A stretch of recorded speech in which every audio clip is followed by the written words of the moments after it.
Sarah Mitchell wiped down the coffee counter for the third time that morning, her movements automatic after 8 years of working at Corner Café. The familiar aroma of freshly ground beans and warm pastries filled the air, creating the cozy atmosphere that had made this small establishment a beloved gathering place in downtown Millfield. At 29, Sarah had seen countless customers come and go, each with their own stories and struggles, but she had never encountered someone quite like the man who walked through the door that Tuesday morning. The autumn breeze followed him inside, carrying the scent of fallen leaves and the promise of winter. He was tall and lean, probably in his early 30s, with close-cropped brown hair and eyes that held a weariness that seemed far older than his years. What immediately caught Sarah's attention, however, was the beautiful German shepherd walking beside him. The dog moved with purpose and precision, wearing a service vest that clearly identified him as a working animal. Sarah noticed how the man's hand trembled slightly as he approached the counter, and she observed the way his eyes darted around the room, taking in every exit and corner. She had learned to recognize the signs over the years. This was someone who had seen combat, someone whose nervous system remained perpetually alert even in the safety of a small-town cafe. "Good morning," Sarah said softly, offering a warm smile. "What can I get for you today?" The man's shoulders seemed to relax just a fraction at her gentle tone. "Coffee, black, please. Large." His voice was quiet but clear, with just a hint of a southern accent. "Coming right up," Sarah replied, already reaching for one of their biggest cups. As she poured the steaming coffee, she couldn't help but admire the dog, who sat perfectly still beside his handler, alert but calm. "Your partner is beautiful. What's his name?" "This is Rex," the man said, and for the first time, his expression softened. His hand moved to rest gently on the dog's head. "He's been with me for 3 years now." Sarah handed him the coffee, noting how he carefully counted out exact change from a worn wallet. "I'm Sarah, by the way. I don't think I've seen you around here before." "Marcus Thompson," he replied. "Just moved to town last week. Heard this was a good place for quiet mornings." "It usually is," Sarah agreed, glancing around the nearly empty cafe. The morning rush had ended, leaving only 2 elderly regulars reading newspapers in the corner booth. "You picked a perfect time." Marcus nodded gratefully and made his way to a small table near the window, Rex settling beside him with the fluid grace that marked him as an exceptionally well-trained service animal. Sarah watched as Marcus positioned himself so he could see the entire room while keeping his back to the wall, another telltale sign of someone who had learned to always be ready for danger. Over the next hour, Sarah found herself stealing glances at the pair. Marcus sat quietly, occasionally sipping his coffee while his free hand absently stroked Rex's fur. The dog remained vigilant, his intelligent eyes scanning the room and frequently checking on his handler. There was something deeply moving about their partnership, the way they seemed to communicate without words, how Rex anticipated Marcus's needs before he even expressed them. When Marcus finally stood to leave, Sarah called out, "Hope to see you again soon." Marcus paused at the door, Rex automatically adjusting his position to match his handler's movement. "Thank you," he said simply. "This place, it feels safe." Those words stayed with Sarah long after the door closed behind them. She had always taken pride in helping create a welcoming environment at Corner Café, but hearing that validation from someone who clearly struggled with feeling safe anywhere meant more than she could express. True to his word, Marcus returned the next morning, and the morning after that. It became a routine. He would arrive around 9:30, after the breakfast crowd had thinned, order his black coffee, and sit at the same table with Rex beside him. Sometimes he brought a worn paperback book, other times he simply sat and observed the world through the window. Sarah learned to have his coffee ready when she saw him approaching, and gradually, their brief exchanges grew slightly longer. "Military?" Sarah asked one morning, setting his coffee down without being asked. Marcus nodded. "Marines. 2 tours in Afghanistan." "Thank you for your service," Sarah said sincerely. Marcus's jaw tightened almost imperceptibly. "I appreciate that. But, honestly, I just want to be a regular person now. Not a veteran, not a story, just Marcus." Sarah understood immediately. "Got it. Just Marcus who likes his coffee black and has excellent taste in canine companions." This earned her a genuine smile, the first she had seen from him. Rex would appreciate the compliment. He's pretty proud of his work. As if responding to his name, Rex's tail wagged once against the floor, though his eyes never left Marcus's face. Over the following weeks, Sarah learned small details about Marcus's life. He was originally from Alabama, had studied engineering before joining the military, and was now trying to figure out what came next. He had chosen Millfield specifically because it was small and quiet, the kind of place where he hoped to find some peace. Rex had been assigned to him after what Marcus vaguely referred to as some difficulties adjusting after his discharge. Sarah also learned that Rex was more than just emotional support. He was trained to perform specific tasks that helped Marcus navigate daily life with PTSD. The dog could sense when Marcus was becoming overwhelmed and would perform grounding techniques, like applying deep pressure or guiding him to a quieter space. Rex also helped with nightmares, waking Marcus gently when his sleep became distressed. "He saved my life," Marcus confided one morning when the cafe was particularly empty. Not in some dramatic way, but in all the small ways that matter. "Before Rex, I couldn't leave my apartment for weeks at a time. Now look at me. I'm practically a social butterfly, having coffee in public and everything." Sarah laughed at his dry humor, but she could hear the genuine gratitude in his voice. "He's lucky to have you too. It's obvious how much you care about him." "He's my partner," Marcus said simply. "We take care of each other." The routine continued peacefully for nearly a month. Sarah looked forward to Marcus and Rex's visits, and she could see that Marcus was gradually becoming more comfortable, sometimes even engaging in brief conversations with other customers. It was progress, and Sarah felt proud to have played a small part in helping him feel welcome in his new community. Then came the morning that would change everything. It was a busy Thursday, unseasonably warm for November, and Corner Cafe was fuller than usual. The college students had claimed their usual spots for studying, several business meetings were taking place at different tables, and the regular crowd of retirees had expanded to include some visitors from out of town. The atmosphere buzzed with conversation and the constant hum of the espresso machine. Marcus arrived at his usual time, but Sarah could immediately see that something was different. His jaw was tense, his eyes darted more frequently around the room, and Rex was more alert than usual, his body language indicating that his handler was experiencing elevated stress. The busier environment was clearly affecting Marcus, but he had still made the effort to maintain his routine. Sarah quickly prepared his coffee, hoping to minimize his wait time. "Busy morning," she said sympathetically as she handed him the cup. "Yeah," Marcus replied, his voice tighter than usual. "We'll make it work." But as Marcus and Rex made their way to their usual table, Sarah saw that it was occupied by a group of tourists who had spread maps and guidebooks across its surface. Marcus stopped short, clearly uncertain about what to do. Sarah watched as his breathing became slightly more rapid, his free hand clenching and unclenching at his side. Rex immediately moved closer to his handler, pressing against Marcus's leg in a subtle gesture of support. Without hesitation, Sarah quickly cleared a small table near the back wall, wiping it down and arranging the chairs so that Marcus would have the wall positioning he needed. She caught his eye and nodded toward the table, hoping he would understand her wordless offer. Marcus's relief was visible as he made his way to the prepared spot. Rex settled beside him, but Sarah noticed that the dog remained more alert than usual, clearly picking up on his handler's elevated stress level. Marcus took several deep breaths, using techniques that Sarah had observed him employ before when he needed to center himself. For about 20 minutes, things seemed to settle down. Marcus appeared to be managing the busier environment, occasionally sipping his coffee while Rex provided steady, calming pressure against his leg.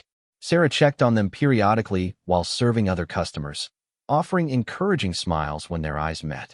Then, the situation began to deteriorate. A group of college students at a nearby table had been getting progressively louder, their conversation punctuated by sudden bursts of laughter and the scraping of chairs against the floor. The sound of backpacks dropping and books slamming onto tables created an irregular percussion that was clearly affecting Marcus. Sarah could see his shoulders tensing with each unexpected noise, his grip tightening on his coffee cup. Rex sensed the change immediately. The dog shifted position, moving to partially block Marcus from the rest of the room while maintaining physical contact. This was clearly a trained response, designed to help Marcus feel more secure when he was becoming overwhelmed. But the student group was completely oblivious to the situation. Their conversation grew even more animated, with one young man gesturing enthusiastically as he told a story, his voice carrying across the entire cafe. Another student's phone rang loudly, and she answered it without stepping outside. Adding her voice to the general din, Sarah could see that Marcus was fighting to stay calm, employing breathing techniques and grounding exercises, but the environment was becoming too much for him. Rex had now positioned himself fully between Marcus and the rest of the room, his body providing a living shield while his head rested on Marcus's knee in a gesture of support and comfort. That was when disaster struck. One of the tourists who had taken Marcus's usual table suddenly stood up, knocking over a glass of water in the process. The glass shattered against the floor with a sharp crack that rang through the cafe like a gunshot.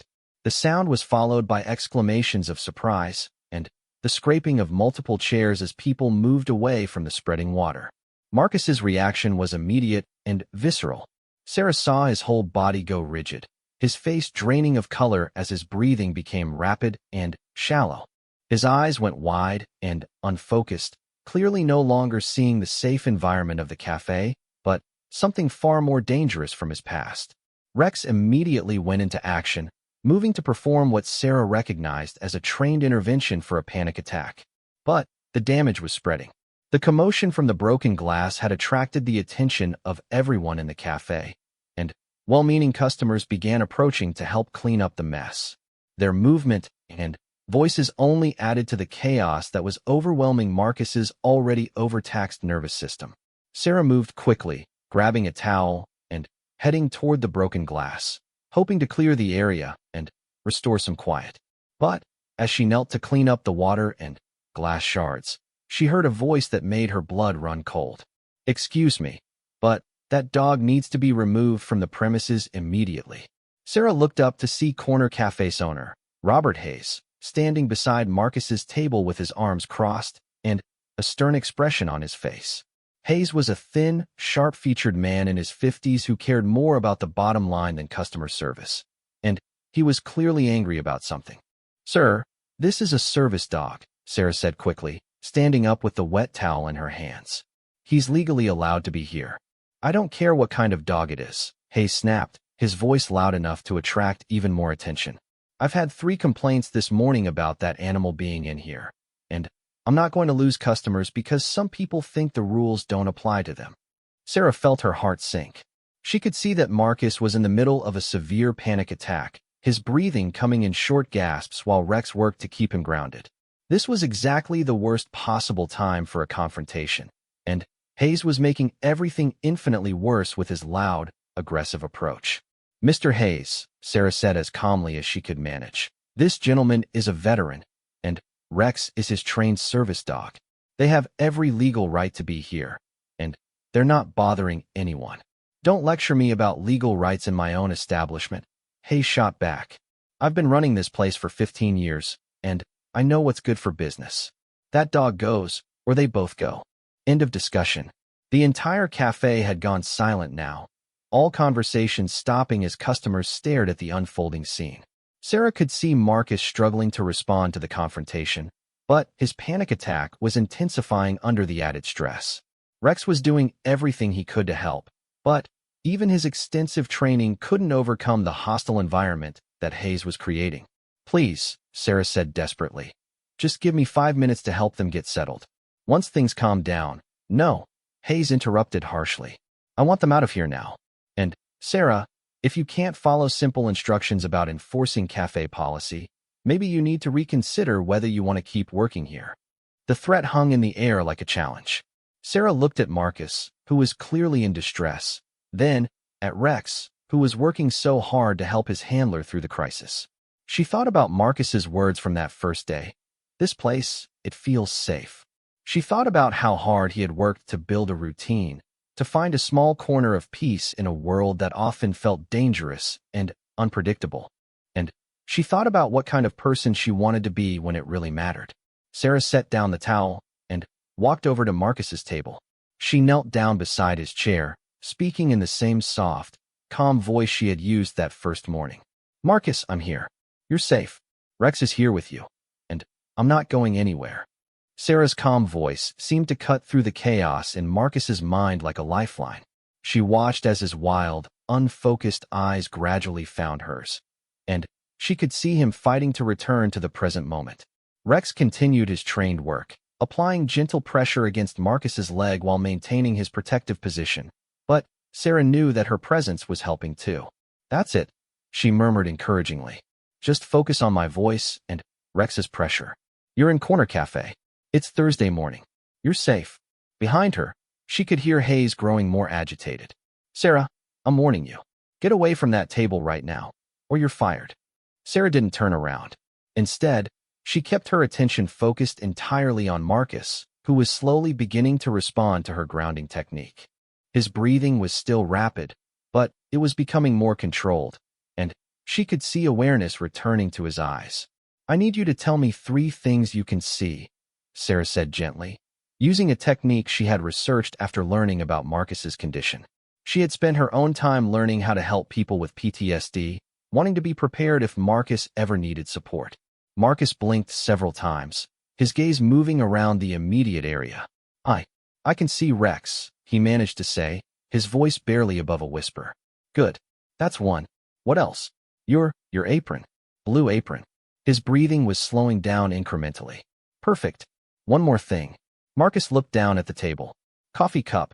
My coffee cup. Excellent, Sarah said, relief evident in her voice. Now can you tell me 2 things you can hear? This technique was working. Marcus was returning to the present, his panic attack beginning to subside thanks to Rex's intervention and Sarah's support. But just as she felt they were making progress, Hayes's voice exploded behind her. That's it. Sarah, you're fired. Get your things and get out of my cafe immediately.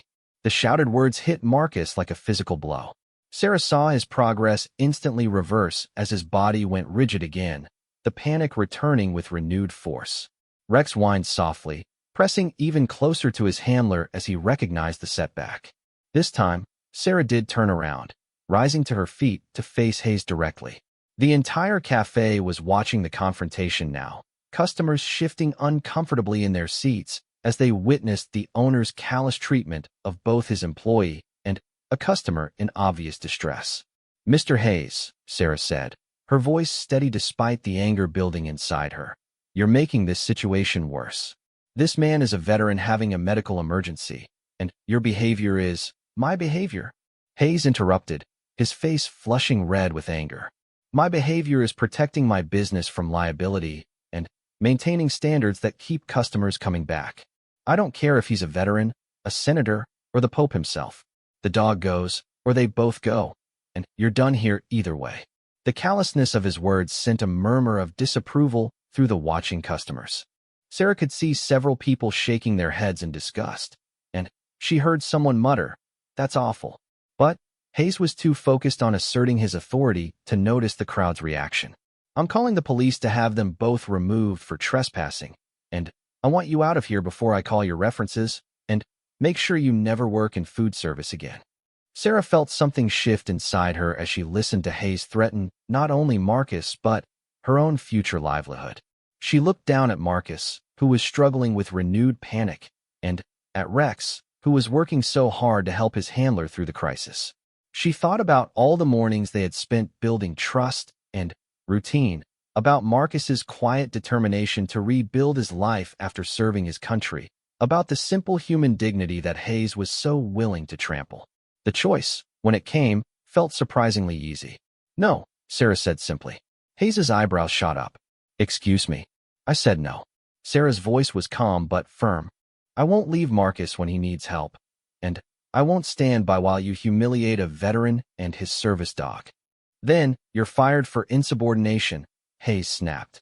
Security will escort you out. You don't have security, Sarah pointed out. And I'm not leaving until I know Marcus is okay. She turned back to Marcus, kneeling down again, and placing herself between him and Hayes. I'm still here, she told him softly. Focus on Rex. Focus on my voice. You're going to get through this. What happened next would be talked about in Millfield for years to come. Mrs. Eleanor Pemberton, a 78-year-old retired school principal who had been a regular at Corner Café for over a decade, suddenly stood up from her corner table.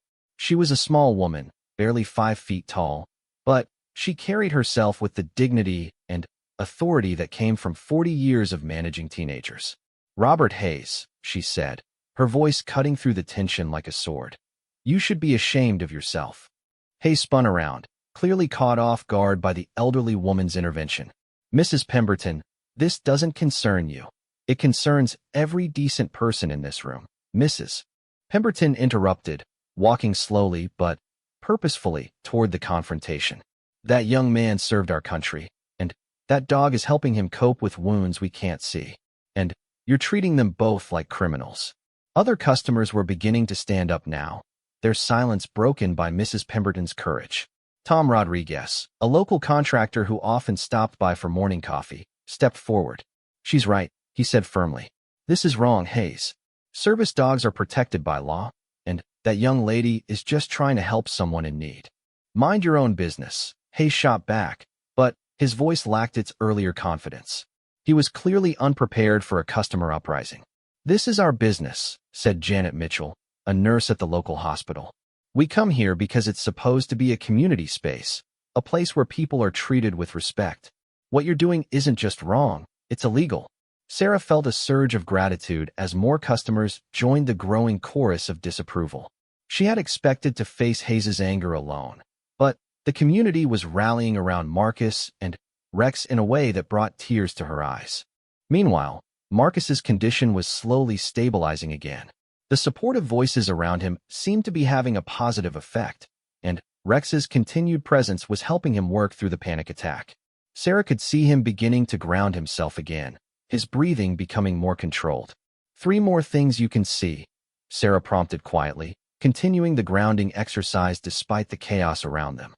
The lady with the gray hair," Marcus managed to say, nodding slightly toward Mrs. Pemberton. "Mrs. Pemberton. She's amazing. What else?" "Books. Students have books on their table." "Good. One more. The man in the work shirt. He's standing up for us." "That's Tom Rodriguez." "And yes, he is. So are a lot of other people." Sarah could see understanding beginning to dawn in Marcus's eyes as he realized that the crowd wasn't hostile, they were protective. The community was standing up for him, and Rex, refusing to let Hayes's prejudice go unchallenged. But Hayes wasn't finished. Realizing that he was losing control of the situation, he pulled out his phone. "Fine. If you all want to coddle some dog owner having a breakdown in my cafe, we'll let the police sort it out." This threat galvanized the crowd even further. Tom Rodriguez stepped closer to Hayes, his considerable bulk making the cafe owner take an instinctive step backward. "You want to call the police on a veteran?" Tom's voice was low and dangerous. "Be my guest. I'm sure they'll be very interested in your violation of ADA laws and your harassment of a customer having a medical emergency. And the way you fired your employee for doing the right thing," added Janet Mitchell.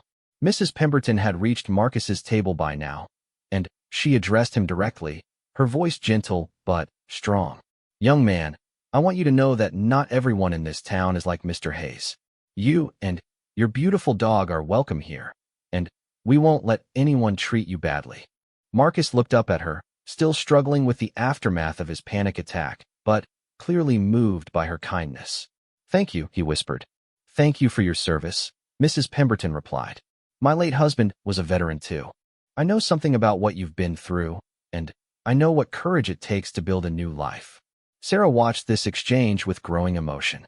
She could see that Marcus was not only recovering from his panic attack, but also experiencing something he probably hadn't felt in a long time: the support of a community that valued and protected him.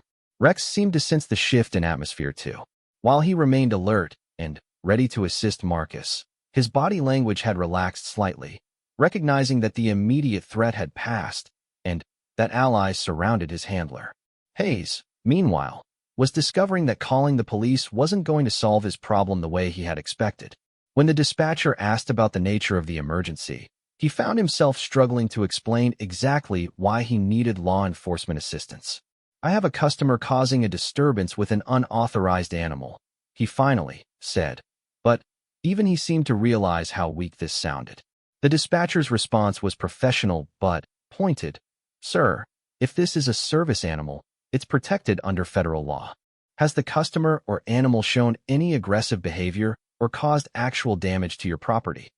Hayes looked around the cafe, taking in the supportive crowd gathered around Marcus and the obvious absence of any real disturbance beyond his own shouting.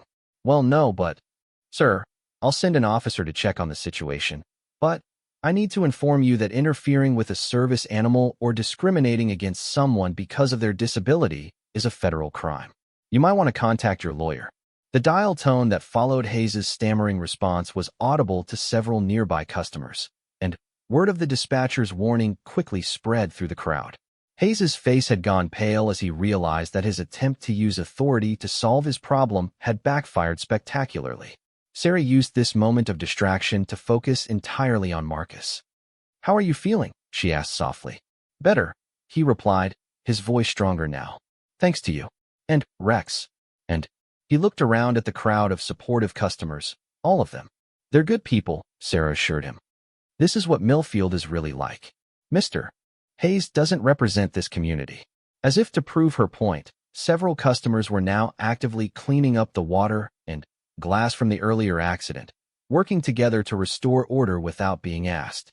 Others had moved tables and chairs to create a clearer, calmer space around Marcus and Rex. The college students who had been making noise earlier approached Marcus's table hesitantly.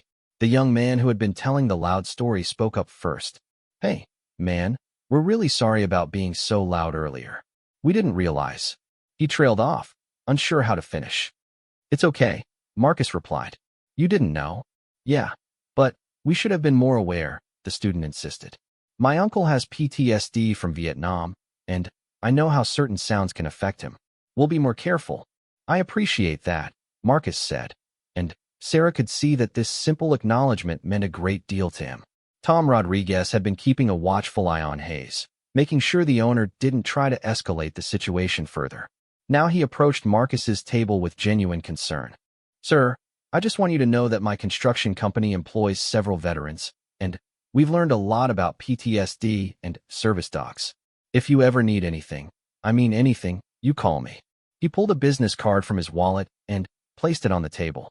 "And that includes if anyone else ever gives you trouble about Rex. There are plenty of us who have your back." Similar offers of support came from other customers. Janet Mitchell mentioned support groups at the hospital. Mrs. Pemberton invited Marcus to join a weekly coffee group for veterans that met at the senior center. A young mother with 2 small children told him about dog-friendly parks where Rex could get exercise while staying in quiet environments. What had started as a humiliating confrontation was transforming into something entirely different, a community welcoming one of its newest members and making it clear that he belonged. Sarah watched this unfold with a mixture of joy and sadness. She was thrilled to see Marcus receiving the support he deserved, but she was also acutely aware that her role in creating this moment had cost her the job she had held for 8 years. Hayes seemed to realize that the situation had completely escaped his control. The police officer would arrive soon. Customers were openly criticizing his behavior, and his attempt to maintain authority had only succeeded in uniting everyone against him. "Fine," he announced loudly, trying to salvage some dignity from the disaster. "Sarah, clean out your locker and leave your uniform. I want you out of here in 10 minutes. "Actually," Mrs. Pemberton interjected, "I think you'll find that Sarah's dismissal was illegal retaliation for supporting a customer's civil rights. The police officer will want to hear about that too." Hayes's face flushed again, but he seemed to realize that further argument would only make things worse for him. He retreated to his office, slamming the door behind him and leaving the cafe in the hands of the remaining staff and customers. Sarah felt a hand on her shoulder and turned to find Marcus looking at her with an expression of profound gratitude mixed with guilt. "I'm so sorry," he said quietly. "I never wanted anyone to lose their job because of me." "You didn't cause this," Sarah replied firmly. "Mr. Hayes caused this by choosing prejudice over compassion. I just made the choice to do what was right. But your job will work out somehow," Sarah finished with more confidence than she felt. "Jobs come and go, but being able to look at yourself in the mirror every morning, that's forever." Rex had finally relaxed completely, lying down beside Marcus's chair but maintaining his alert awareness of his handler's condition. The dog's calm demeanor seemed to signal that the crisis had passed and that his human was safe again. The police officer arrived just as Sarah was beginning to clean out her locker in the back office. Officer David Park was a young Korean-American veteran himself, and his expression grew increasingly serious as customers lined up to tell him about Hayes's behavior. Mrs. Pemberton had apparently appointed herself as the unofficial spokesperson for the group, and she delivered a precise, factual account of the morning's events that left no doubt about who had been in the wrong. Officer Park, she concluded, that young lady lost her job for protecting a veteran's civil rights, and Mr. Hayes threatened to ruin her career prospects out of spite. I believe that constitutes retaliation under federal anti-discrimination law. Officer Park took detailed notes as he listened to multiple witness accounts, all of which corroborated the same basic story. When he finally approached Marcus, his manner was respectful and professional. "Sir, I'm Officer Park. I'm a veteran myself, and I want to assure you that what happened here today was completely inappropriate. You and your service dog have every right to be in any public establishment, and I'll be filing a report about the discrimination you experienced." Marcus nodded gratefully. "Thank you, officer. I appreciate that. I also want you to know," Park continued, "that there are resources available if you'd like to file a formal complaint with the Department of Justice. What happened here today violated the Americans with Disabilities Act, and you have legal recourse if you choose to pursue it." As the officer continued taking statements and documenting the incident, Sarah finished packing her personal belongings from the employee break room. She felt a strange mixture of emotions, sadness about losing her job, anger at Hayes's behavior, but also pride in the choice she had made and gratitude for the community support that had emerged. When she walked back into the main cafe with her small box of belongings, she found that the atmosphere had completely transformed. Customers were chatting with Marcus about everything from local hiking trails to veteran services, treating him not as a curiosity or a victim, but as a new neighbor worth getting to know. Rex was enjoying gentle pets from the children present, his tail wagging as he demonstrated the perfect balance between working dog professionalism and friendly sociability that marked him as exceptionally well-trained. Sarah was preparing to say goodbye when Tom Rodriguez approached her with a proposition that would change everything once again. Tom Rodriguez stood before Sarah with his work-worn hands clasped behind his back and an expression of barely contained excitement on his weathered face. Behind him, she could see several other customers gathering, their faces showing the same anticipatory energy that suggested something significant was about to happen. "Sarah," Tom began, his voice carrying the natural authority of someone accustomed to leading construction crews. "Before you leave, there's something we need to discuss." Sarah clutched her box of belongings a little tighter, uncertain what to expect, but touched by the genuine concern she saw in the faces surrounding her. "What is it, Tom?" "We've been talking while you were getting your things," Tom said, gesturing to the group of customers who had witnessed the morning's events. "And we've come to a unanimous decision about something." Mrs. Pemberton stepped forward, her eyes bright with determination. "My dear, what you did today took real courage. You stood up for what was right when it would have been easier to stay silent, and you lost your job because of it." "I made my choice," Sarah replied softly. "I don't regret it." "That's exactly why we want to help you," said Janet Mitchell, the nurse from the hospital. "This community needs more people like you, not fewer." Sarah looked around the group, confused but beginning to feel a flutter of hope. "I don't understand what you're suggesting." Tom grinned widely. "What we're suggesting is that you don't need Robert Hayes to work in food service in this town. What you need is your own place." The words hit Sarah like a physical shock. "My own place. Tom, I appreciate the thought, but I don't have that kind of money.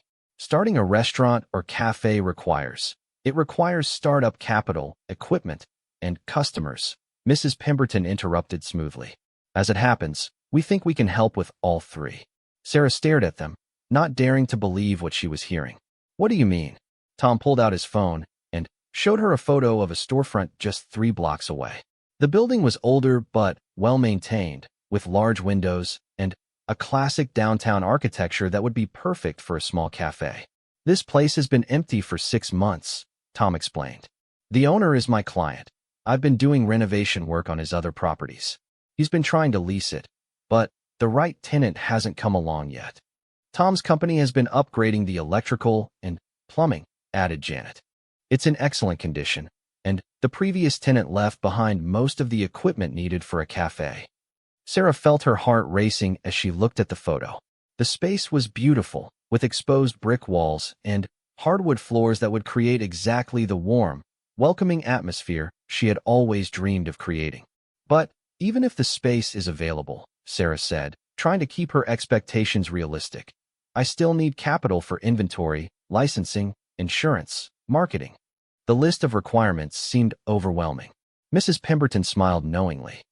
My dear, you've been serving this community for 8 years. You know exactly what people want in a cafe, and, more importantly, you know how to make them feel welcome. As for the financial aspects, well, let's just say you have more supporters than you realize. Before Sarah could ask what she meant, a new voice joined the conversation. Excuse me, is this the young lady who helped the veteran? Sarah turned to see a tall, distinguished-looking man in an expensive suit approaching their group.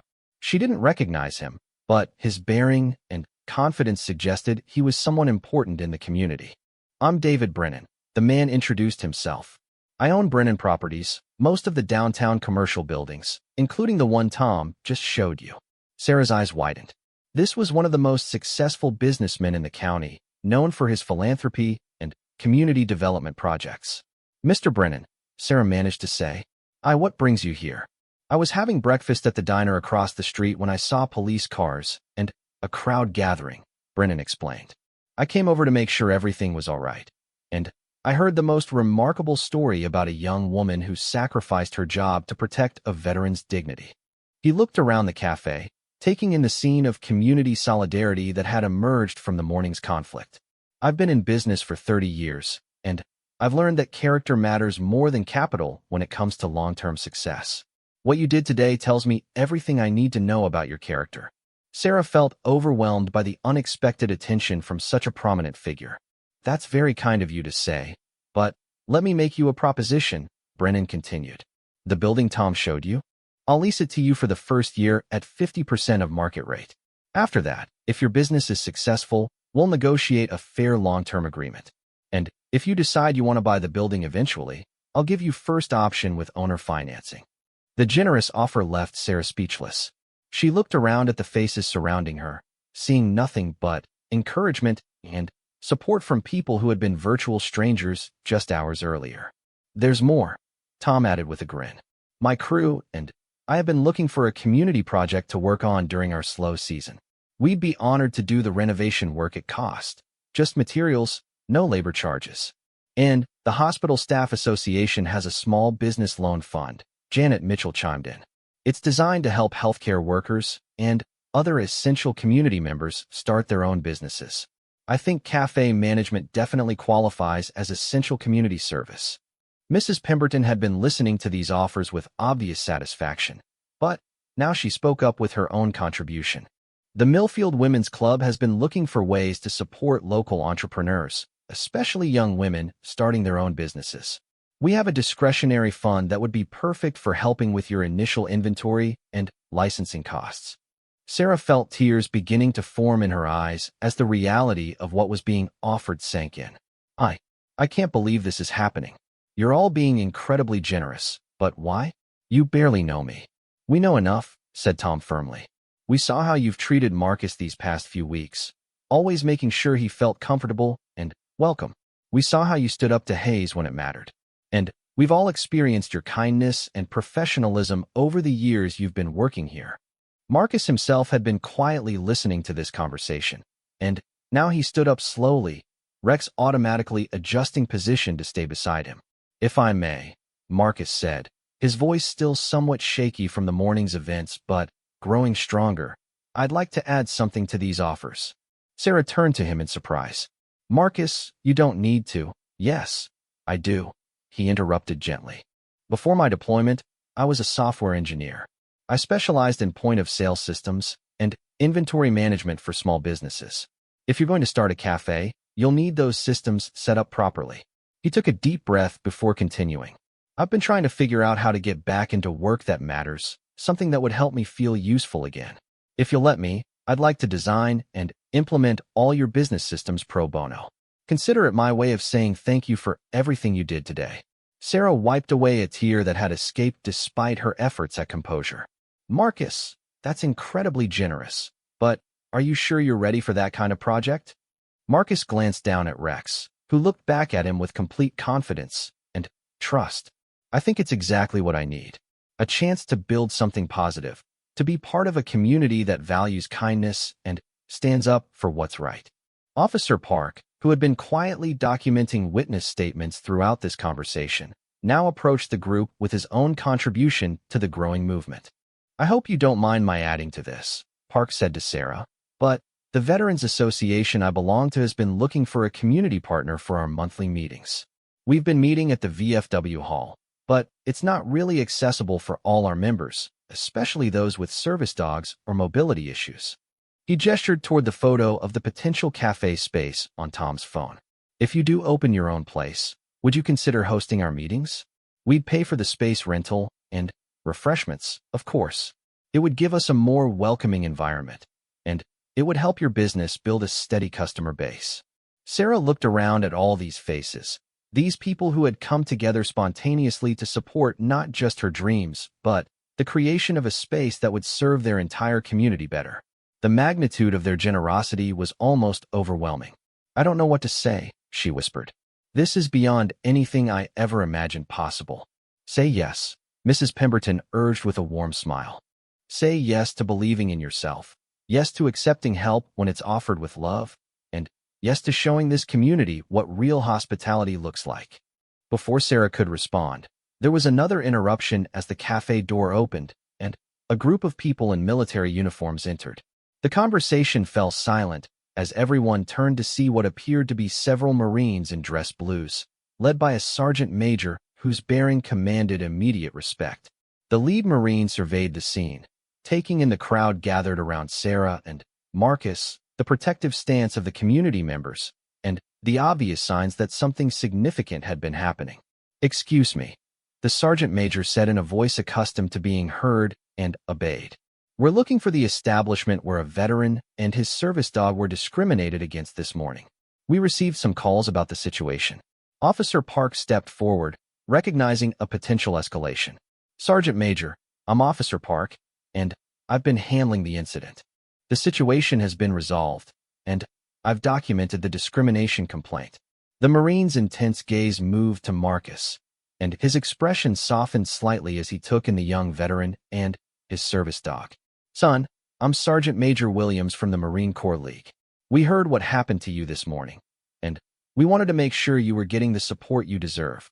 Marcus straightened unconsciously, his military bearing reasserting itself in the presence of senior leadership. "Yes, Sergeant Major. The community here has been incredibly supportive." "Good to hear," Williams replied. "But we also heard about the young lady who stood up for you when the owner tried to throw you out. Where might she be?" Sarah found herself the focus of the sergeant major's attention as Tom gently pushed her forward. "That would be me, sir." Sergeant Major Williams studied her for a moment, and Sarah felt as though she was being evaluated by someone who had spent decades judging character under pressure. "Miss," Williams said finally, "what you did this morning took the kind of courage we try to instill in every Marine. You put yourself at risk to defend one of our brothers, and that makes you family as far as we're concerned." He reached into his pocket and pulled out a challenge coin, the kind given to recognize exceptional service or character. "This is from the Commandant of the Marine Corps. It's given to civilians who demonstrate the values we hold sacred: honor, courage, and commitment." Sarah accepted the coin with shaking hands, feeling the weight of its significance. Thank you, Sergeant Major. But I just did what anyone should have done." "No, ma'am," Williams corrected. "You did what the right person does when it matters most. There's a big difference." He turned to address the entire group. "Now, we also heard rumors about some kind of business venture being discussed here. Something about opening a new establishment that would welcome veterans and service members." Sarah glanced around at her newfound supporters, feeling a surge of confidence from their encouraging expressions. "Yes, sir. These wonderful people are helping me plan to open my own cafe." "Outstanding. Williams said with approval. Because I have something to add to their offers. He gestured to the other Marines who had accompanied him. The Marine Corps League represents over 300 active duty and veteran Marines in this region. We've been looking for a community partner to help us with outreach and support programs. Williams paused, letting the implications sink in. If you're opening a cafe that welcomes veterans and service dogs, we'd like to discuss making it an official community partner. That would mean regular events, guaranteed catering contracts, and a built-in customer base of people who understand the value of supporting businesses that support our community. The offer was so unexpected and generous that Sarah felt dizzy. In the space of 2 hours, she had gone from losing her job to having the foundation for an entirely new life handed to her by people who believed in her character more than she had believed in it herself. Sarah started, then stopped, overwhelmed by emotion. I don't think I've ever been this grateful or this scared at the same time. Mrs. Pemberton patted her arm gently. Fear is normal when you're about to do something important, dear. The question is whether you're going to let it stop you or use it to fuel your determination. Sarah looked around at all these faces. Tom with his practical expertise and generous spirit, Mrs. Pemberton with her wisdom and connections, Janet with her professional knowledge and community resources, Mr. Brennan with his business acumen and financial support, Marcus with his technical skills and grateful heart, Officer Park with his official backing and veteran's perspective, and now Sergeant Major Williams with the promise of an entire military community's support. But, most importantly, she looked at Rex, who had been quietly observing all these human interactions with the patient intelligence of a dog who understood that something good was happening for his handler and the kind human who had protected them both. The decision, when it came, felt as natural as breathing. Yes, Sarah said, her voice growing stronger with each word. Yes to all of it. Yes to taking the risk. Yes to accepting your incredible generosity. And yes to building something that will make our community a better place for everyone. The cheer that went up from the crowd was loud enough to draw Hayes out of his office, where he stood in the doorway with his mouth agape, clearly unable to comprehend how his morning of asserting control had resulted in the birth of what would soon become his strongest competition. But, even as the celebration began, none of them could have predicted what would happen over the next few days, as word of Sarah's story spread far beyond the borders of Millfield and brought attention that would change not just her life, but the lives of veterans throughout the entire region.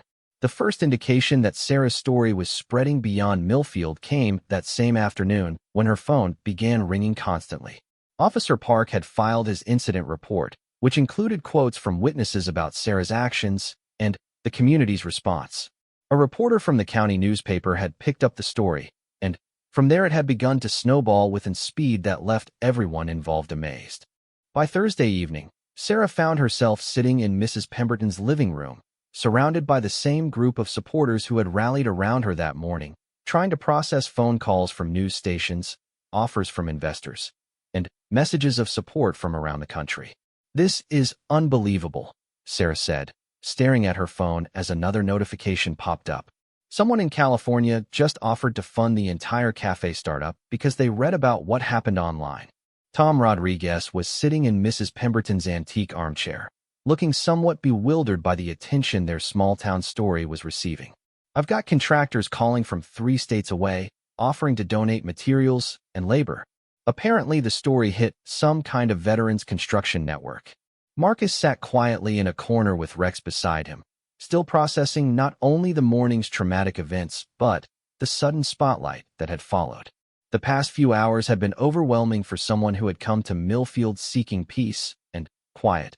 But the messages of support from other veterans had clearly meant a great deal to him. The Marine Corps League headquarters called, Sergeant Major Williams reported, consulting his own phone. They want to make Sarah's Café part of a national program supporting veteran-friendly businesses. This could become a model for communities across the country. Sarah felt a mixture of excitement and anxiety as she realized the scope of what was unfolding. I just wanted to help Marcus and Rex, she said quietly. I never intended for this to become a national story. Sometimes the most important actions start with the simplest intentions, Mrs. Pemberton observed wisely. You saw someone who needed help, and you helped. Everything else grew from that basic human decency. Officer Park, who had stopped by after his shift to check on everyone, added his own perspective. The Department of Justice called the station this afternoon. They want to use your incident as part of their educational materials about ADA compliance. Hayes is going to face some serious consequences, by the way. This news brought mixed reactions from the group. While no one felt sorry for Hayes given his behavior, they were more focused on the positive outcomes than on revenge. What matters most, said Janet Mitchell, is that we're building something positive from what happened. The Hospital Foundation Board met in emergency session this afternoon and approved a much larger small business loan than we originally discussed. They want to be part of this story. David Brennan had been unusually quiet during the evening's discussions, but now he spoke up with news that would change everything once again. I've been getting calls all afternoon from other business owners in the region, he said thoughtfully. There's a lot of interest in creating a network of veteran-friendly establishments. Sarah, what would you think about expanding the vision beyond just one cafe? Sarah looked up from her phone, surprised by the suggestion. What do you mean? I mean, Brennan continued, what if your cafe became the flagship location for a broader initiative to make this entire region more welcoming and accessible for veterans and their families? Other businesses want to get involved, restaurants, shops, services of all kinds. Tom leaned forward with interest. Like a certification program? Businesses that meet certain standards for veteran and service dog accessibility. Exactly, Brennan confirmed. We could create standards for physical accessibility, staff training about PTSD and service dogs, veteran hiring preferences, special events, and programming. Businesses that meet the criteria get certified as veteran-friendly, and we market the region as a destination for military families. The idea was so ambitious that it left everyone momentarily speechless. What had started as a simple act of kindness toward one veteran was evolving into a potential transformation of how an entire region served its military community. Marcus finally spoke up, his voice tentative but thoughtful. There are a lot of veterans who struggle with finding places where they feel comfortable and understood. If something like this actually worked, it could help thousands of people. It's going to work, Mrs. Pemberton said with quiet confidence. Because it's built on the right foundation, genuine care for people who have served our country.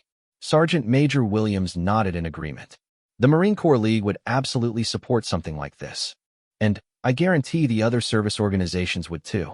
We've been looking for ways to help veterans reintegrate into civilian communities. This could be exactly what we need. As the evening progressed, what had begun as a debriefing session evolved into a planning meeting for something much larger than anyone had initially envisioned.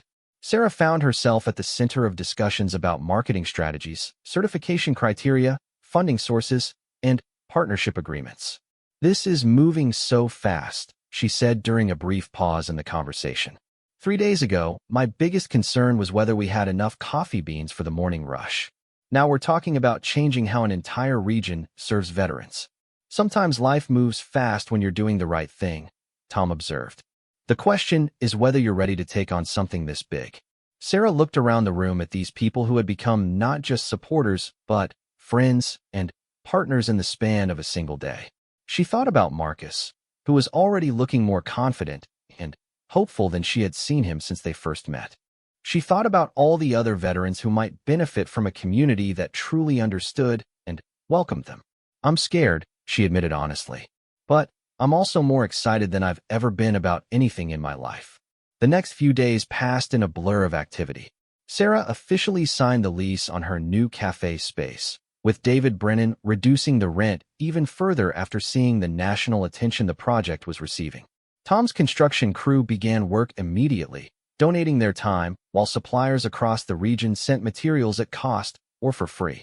Marcus threw himself into designing the cafe systems with an enthusiasm that marked his own healing journey. Working on point-of-sale software, inventory management, and customer database systems gave him a sense of purpose he hadn't felt since his discharge. Rex seemed to sense his handler's improving mental state, becoming more relaxed and playful as Marcus found his footing in civilian life. The veteran-friendly business certification program took shape with remarkable speed, thanks to input from service organizations, disability rights advocates, and business development experts who volunteered their time. The standards they developed were comprehensive but practical, focusing on real accessibility rather than symbolic gestures. Physical requirements included accessible entrances and restrooms, quiet spaces for people dealing with sensory sensitivity, and clear policies welcoming service animals. Staff training covered PTSD awareness, appropriate ways to thank veterans for their service, and how to assist customers with service dogs without interfering with the animal's work. More importantly, certified businesses committed to creating genuinely welcoming environments where veterans could feel comfortable bringing their families and being themselves without judgment or unwanted attention. The response from the business community exceeded everyone's expectations. Restaurants signed up to offer quiet dining options during designated hours. Retail stores trained their staff about service dog etiquette and created sensory-friendly shopping times. Entertainment venues developed veteran-specific programming and accessibility features. The Regional Tourism Board embraced the initiative enthusiastically, seeing an opportunity to market the area as the most veteran-friendly destination in the country. Hotels offered special rates for military families. Attractions developed programming around military history and heritage, and the entire region began to coordinate efforts to serve this important population. National media attention brought visitors from across the country who wanted to see the community that had rallied around one veteran and his service dog. But, more importantly, it brought other veterans who were looking for a place where they could feel understood and accepted. Sarah's Café, which they named Rally Point in honor of its origins as a gathering place for mutual support, opened 6 weeks after that eventful Thursday morning. The grand opening celebration drew hundreds of people, including veterans, active duty service members, their families, and community supporters. Sergeant Major Williams brought a delegation from Marine Corps headquarters who were documenting the program as a model for other communities. Officer Park had arranged for representatives from multiple law enforcement agencies to attend, spreading awareness about proper treatment of service animals and veterans' rights. Marcus served as the unofficial technical coordinator for the event, managing registration systems and coordinating with local media, his confidence and social skills growing stronger with each successful interaction. Rex worked alongside him, demonstrating how service dogs could participate fully in community life when properly accommodated. Mrs. Pemberton, who had been named honorary chairwoman of the Veteran-Friendly Business Initiative, cut the ribbon with a pair of antique scissors that had belonged to her veteran husband. Her brief speech brought tears to many eyes as she talked about the importance of communities taking care of those who had taken care of the nation. But the most moving moment came when Marcus stood up to address the crowd. For someone who had struggled with panic attacks just weeks earlier, speaking to hundreds of people represented an enormous personal victory. 6 weeks ago, Marcus began, his voice steady and clear. I was just a veteran trying to find a quiet place to drink coffee with my service dog. I was looking for somewhere I could feel safe and anonymous, where I wouldn't have to explain myself or my struggles. He paused, looking around at the crowd of supportive faces. What I found instead was a community that didn't just tolerate my presence, but celebrated it. I found people who saw my service dog not as an inconvenience, but as a partner deserving respect. Most importantly, I found someone willing to risk her own livelihood to protect my dignity when it was threatened. Marcus gestured toward Sarah, who was standing behind the cafe counter wearing an apron embroidered with the Rally Point logo. Sarah didn't just stand up for me that morning. She stood up for every veteran who has ever felt unwelcome, every person with a disability who has faced discrimination, everyone who has ever needed someone else to recognize their humanity. The applause was thunderous, but Marcus wasn't finished. But this isn't really about me, or even about veterans. It's about what happens when ordinary people choose to do extraordinary things. It's about communities that refuse to let prejudice and ignorance define how they treat their neighbors. He looked directly at Rex, who was sitting beside him with the perfect posture of a dog who understood the importance of the moment. Rex and I came to Millfield looking for a place to hide. Instead, we found a place to belong. We found home. The standing ovation that followed seemed to go on forever, but eventually the crowd settled down to enjoy coffee, pastries, and the warm atmosphere that Sarah and her team had created. The cafe buzzed with conversations between veterans sharing their stories, community members learning about military experiences, and visitors from other regions taking notes about how to implement similar programs in their own communities. Throughout the day, Sarah moved between serving customers, coordinating with her staff, and speaking with reporters and delegation members who wanted to understand how the rally point model worked. But her favorite moments were the quiet ones, when she could watch Marcus confidently interacting with customers or see a veteran family enjoying their meal in a space designed specifically to make them feel welcome. Late that evening, after the last customers had left and the cleanup was complete, Sarah found herself sitting at a table with the core group of supporters who had made everything possible. They were exhausted, but exhilarated, looking around at the beautiful space they had created together. "I still can't believe this is real," Sarah said, shaking her head in amazement. "6 weeks ago, I thought losing my job was the worst thing that could happen to me. Now I feel like the luckiest person in the world." Tom raised his coffee cup in a toast. "To Sarah, for showing us what courage looks like. To Marcus and Rex, for reminding us what service means," added Mrs. Pemberton. "To all of us," said Sergeant Major Williams, "for proving that communities can choose to be better." They clinked their cups together in a moment of quiet celebration, surrounded by the warm glow of a dream made real through collective action and shared values. But perhaps the most meaningful moment came later, as they were finally preparing to leave for the night. Marcus approached Sarah with something in his hand, a small, framed photograph. "I wanted to give you this," he said quietly. "It's a picture of my unit from Afghanistan. These are the guys I served with, some of whom didn't make it home." Sarah took the photo carefully, looking at the faces of young soldiers in desert camouflage, their arms around each other's shoulders in a gesture of brotherhood and mutual support. "I used to look at this picture and feel guilty," Marcus continued. "Guilty that I survived when others didn't, guilty that I was struggling with civilian life when I should have been grateful to be alive. But now when I look at it, I think about how proud they would be of what we've built here." He gestured around the cafe, taking in the veteran-friendly design, the community partnerships displayed on the walls, and the atmosphere of welcome that permeated every corner. "This place represents everything we fought for," Marcus said. "Freedom, community, the idea that people can come together to take care of each other. You didn't just help me that day, Sarah. You helped honor every person who ever served by creating something that makes their sacrifice meaningful." Sarah felt tears forming in her eyes as she understood the full weight of what he was saying. Rally Point wasn't just a cafe or even just a veteran-friendly business. It was a living memorial to the idea that service and sacrifice should be met with community support and genuine care. "They would be proud of you too," Sarah told Marcus softly. "You took something terrible that happened and turned it into an opportunity to help other people. That takes a different kind of courage, but it's just as real." Rex, who had been patiently waiting during this exchange, moved closer to both of them, his presence a reminder of the healing power of partnership and unconditional support. As they finally locked up Rally Point and prepared to head home, Sarah realized that the story that had begun with discrimination and confrontation had evolved into something far more powerful, a demonstration of what communities could achieve when they chose compassion over convenience, inclusion over ignorance, and courage over compliance. The next morning would bring new customers, new challenges, and new opportunities to serve veterans and their families.